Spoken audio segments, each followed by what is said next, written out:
As I was saying, I'm looking for someone that wants to be part of a team, that is honest, that comes to work on time, that shows up, that I can depend on, that is willing to communicate when things aren't going the way that they think it should go. I want them to communicate, that are willing to work hard and have the attitude that they want to do as much as they can to please the employer. I want someone intelligent, someone that asks great questions, that can think on their own. I want someone that is willing to be taught and corrected.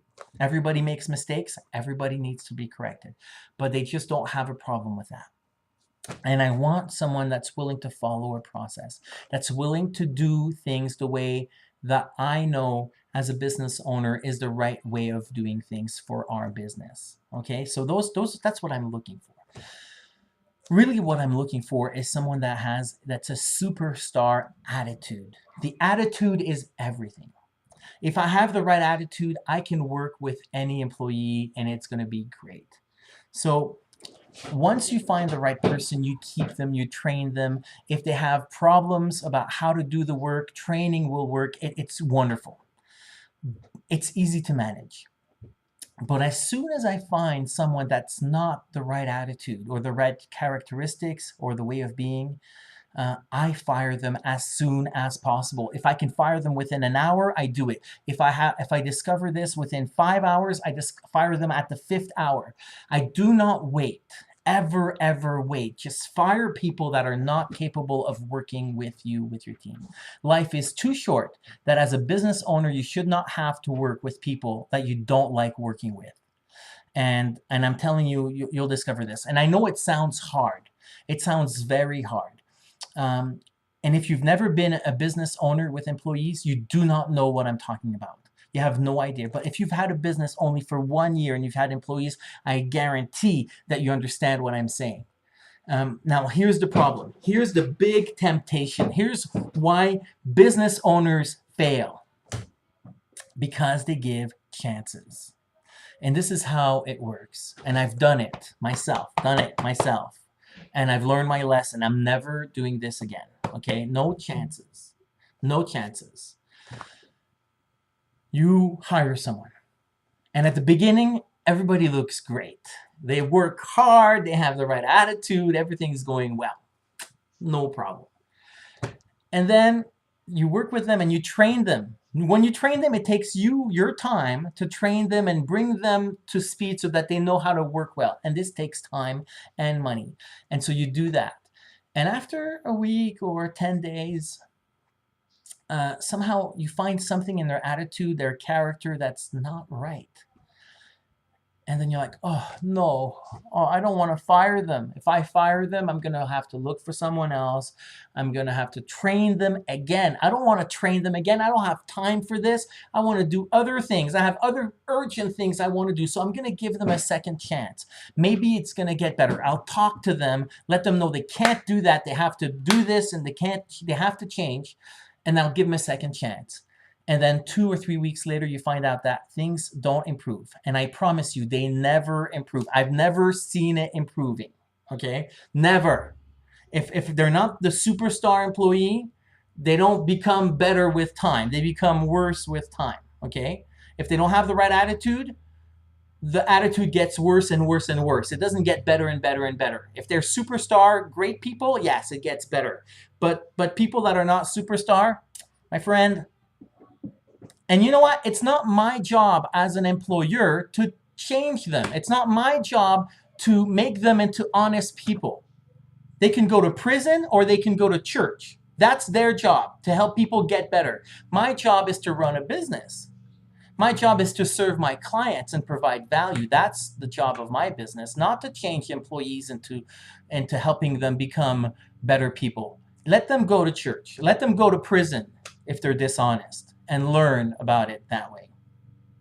Again, I know I sound harsh, but it's the truth. The temptation of giving them one more chance because you've spent time training them is not the best thing. I promise you it's not what you want to do. I'll go back to this in a few minutes. We're almost done. Let me just share with you a few things that you can do to help when you have a good team. And when you have a good team, life is beautiful. I love going to work every day. I love working with the people that I work with. It's fun, it's enjoyable. My business is growing, it's not hard. I have so few headaches because of people. Because people that give me headaches, I fire them. That's it. It's not, I don't work with people that give me headaches.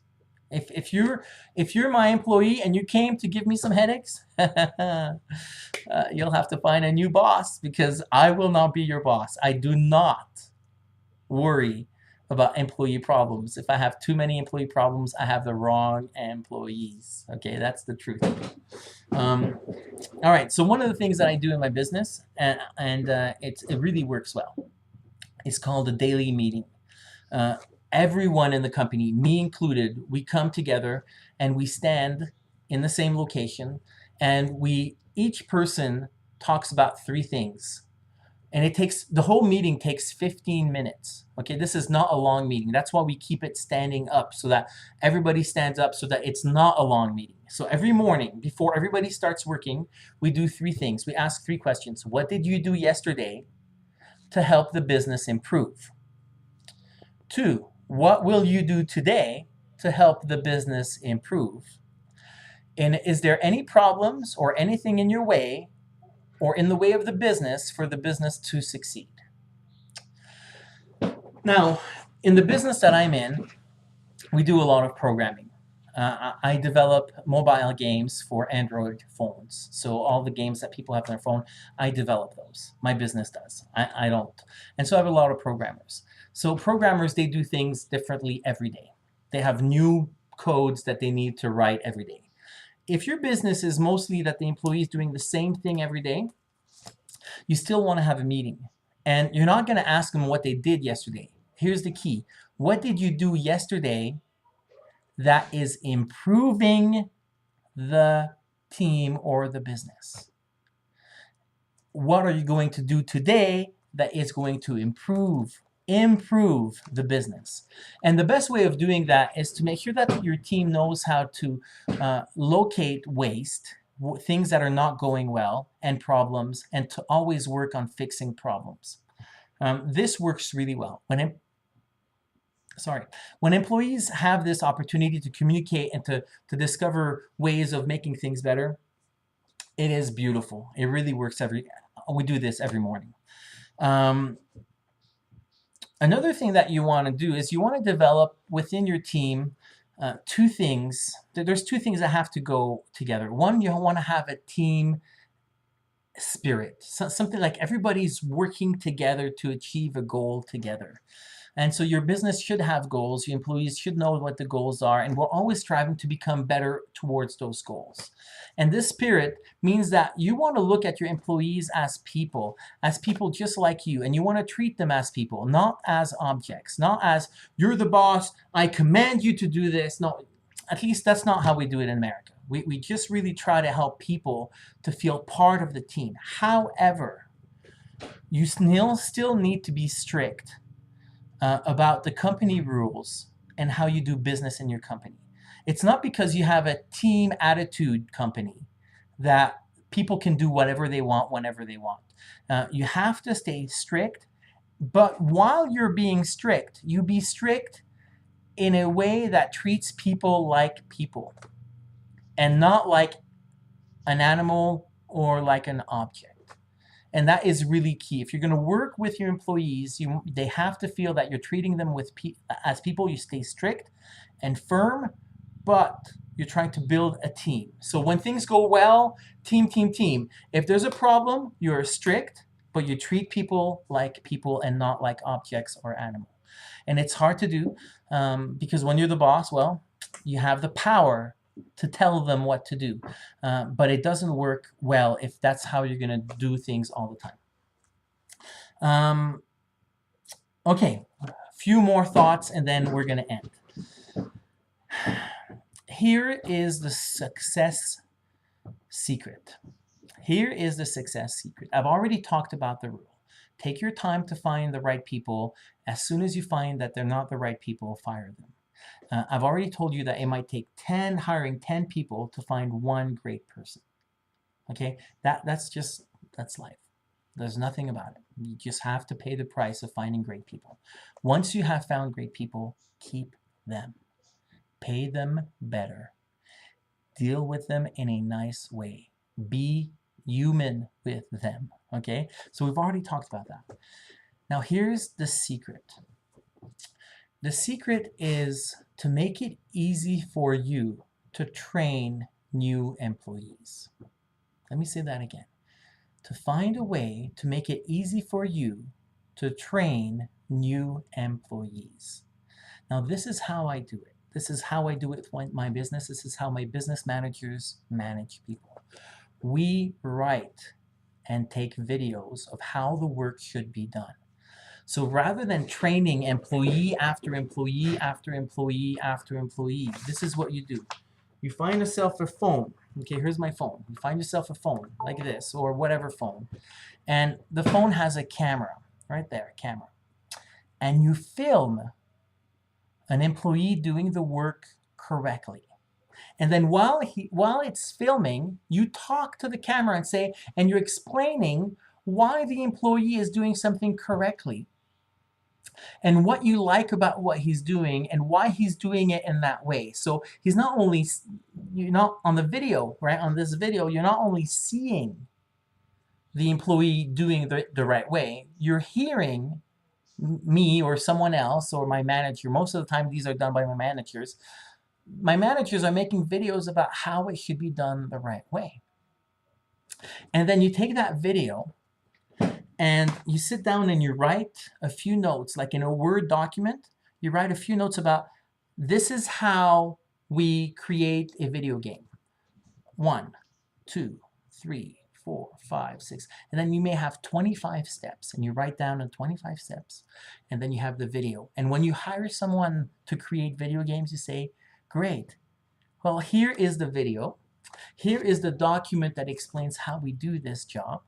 Please read it. And here is your first video game to create. Please let me know if you have any questions.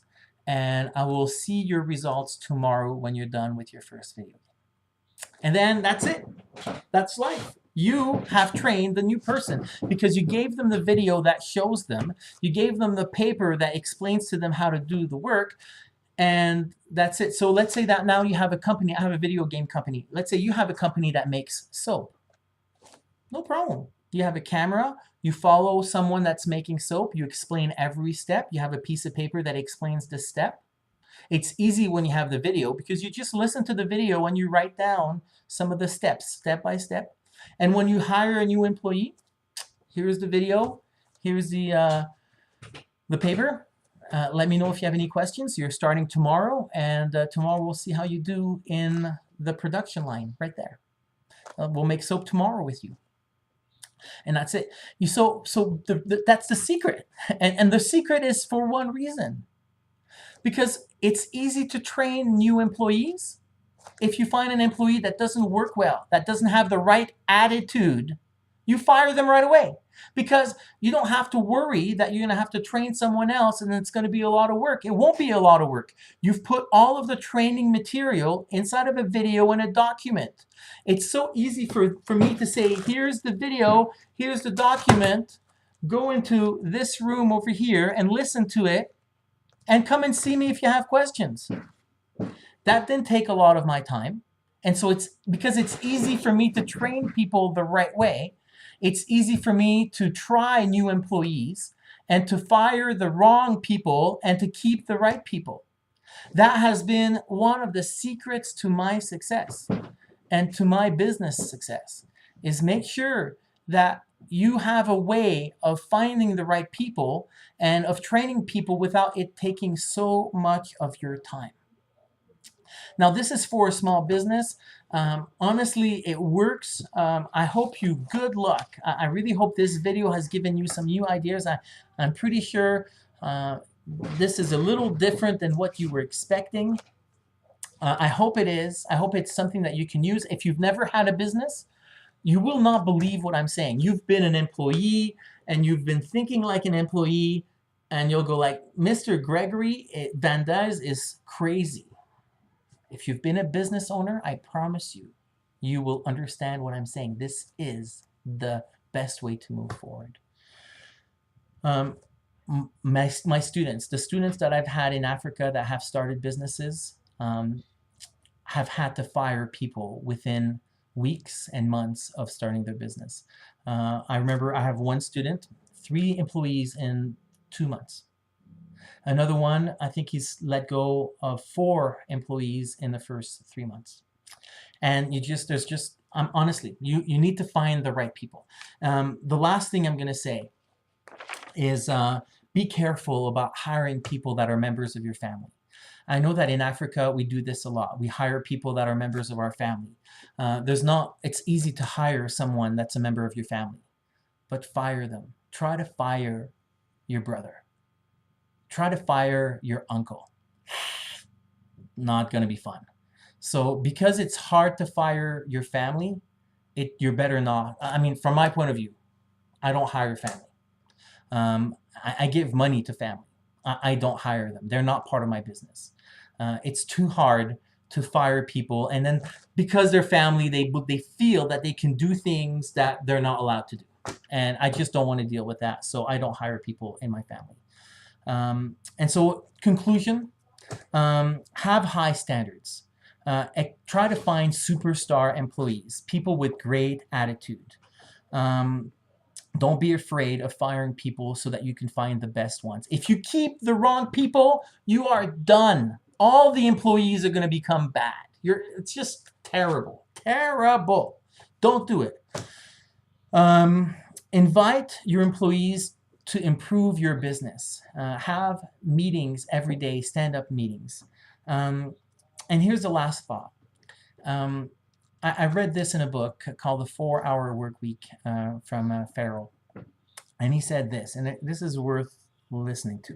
He says, success can be measured by the number of uncomfortable conversations that you're willing to have. So the more uncomfortable conversations that you're willing to have, the more success you'll probably have. And I found that to be a great piece of truth. And firing people is not comfortable. It's not fun. I don't like to do that.